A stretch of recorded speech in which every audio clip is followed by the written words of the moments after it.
Notre présence aujourd'hui à Kaolack, c'est l'organisation d'un atelier, un atelier de renforcement de capacité dans le cadre de l'initiative Read at Home, Lire à la maison, une initiative de la Banque mondiale portée par le projet PIPA-DHS, qui est un projet financé par la Banque mondiale dont la tutelle est assurée par le ministère de la Femme, de la Famille et de la Protection des enfants. Aujourd'hui, on est là pour mettre en œuvre la stratégie de communication de cette initiative Read at Home. C'est quoi? C'est vraiment former les acteurs du niveau déconcentré pour renforcer leurs capacités par rapport effectivement à leur mission pour animer, sensibiliser et communiquer sur la stratégie globale de Read at Home au niveau déconcentré. Les animateurs sont présents, les partenaires de mise en œuvre du projet PIPA-DHS sont présents, le CNDN, l'éducation nationale à travers l'IA, les IF, et également les acteurs, également les partenaires, n'est-ce pas, des médias qui nous accompagnent pour relayer l'information, parce que c'est une nouvelle initiative. Il va falloir beaucoup informer pour que les populations puissent prendre connaissance de cette initiative. Ensuite, maintenant, approprier cette initiative-là pour qu'in fine, qu'on puisse vraiment arriver à atteindre effectivement les objectifs à travers la mobilisation des communautés, surtout vraiment des partenaires cibles que sont les enfants et les parents. Les enfants qui doivent lire, mais accompagnés par leurs parents. Donc, on est là vraiment pour dérouler la stratégie de communication, renforcer les capacités des acteurs clés du niveau déconcentré pour vraiment atteindre l'objectif, n'est-ce pas, en tout cas de cette initiative en ce qui concerne la communication. C'est 12 millions de livres qui seront distribués dans les 7 régions d'intervention du PIPA-DHS. Actuellement, les livres ont été, en tout cas, le prestataire, celui qui avait gagné la confection de ces livres-là, c'est une entreprise italienne. Les livres ont été acheminés au port et actuellement, les livres sont dans les entrepôts. Donc, au niveau de chaque département, sur les 23 départements, il y a ce qu'on appelle des entrepôts qui vont abriter ces livres. Les livres sont actuellement, en tout cas, arrivés au niveau de ces entrepôts. Maintenant, il y a également vraiment un mécanisme de distribution qui a été élaboré avec tous les partenaires qui sont concernés par cette distribution-là. Pour réussir cette campagne de distribution, il fallait une très bonne stratégie de communication qui l'accompagne. Sensibiliser les ménages à utiliser les livres à bon escient, capaciter les parents qui doivent accompagner les enfants âgés de 0 à 5 ans à lire.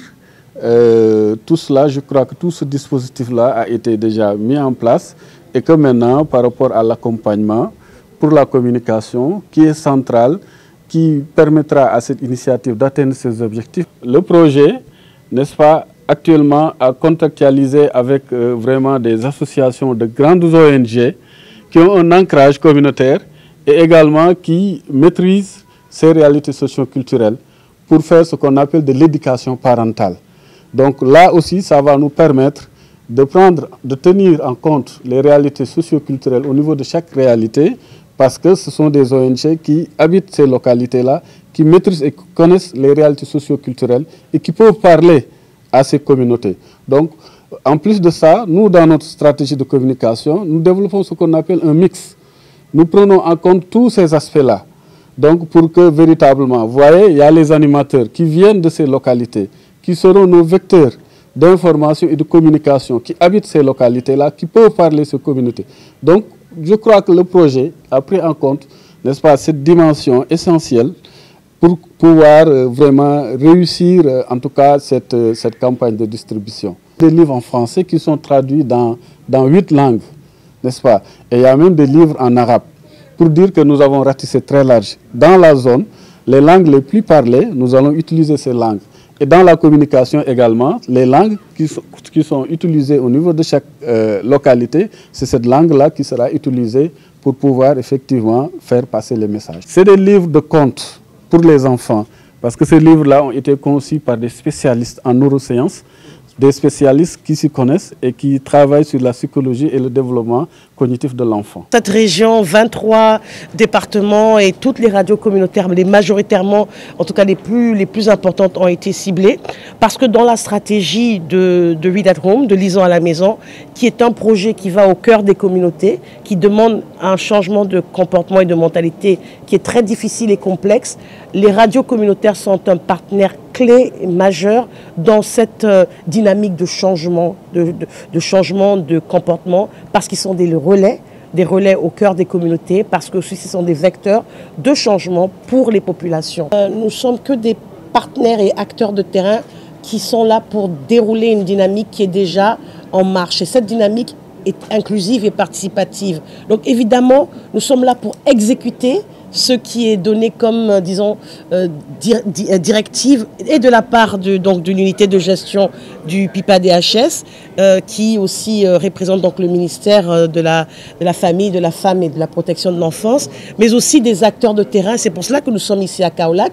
Les animateurs de terrain, les relais, les radios communautaires, eux tous vont participer à cette co-construction de cette identité visuelle. Nous travaillons en tant que techniciens, nous proposons, nous recueillons les avis et les commentaires et nous repartons pour finaliser tout ce qui a été dit. Et enfin, tout le monde va se retrouver dans cette identité visuelle, dans ce logo, dans ces approches de communication, parce qu'on ne peut pas réussir sans cette approche en fait.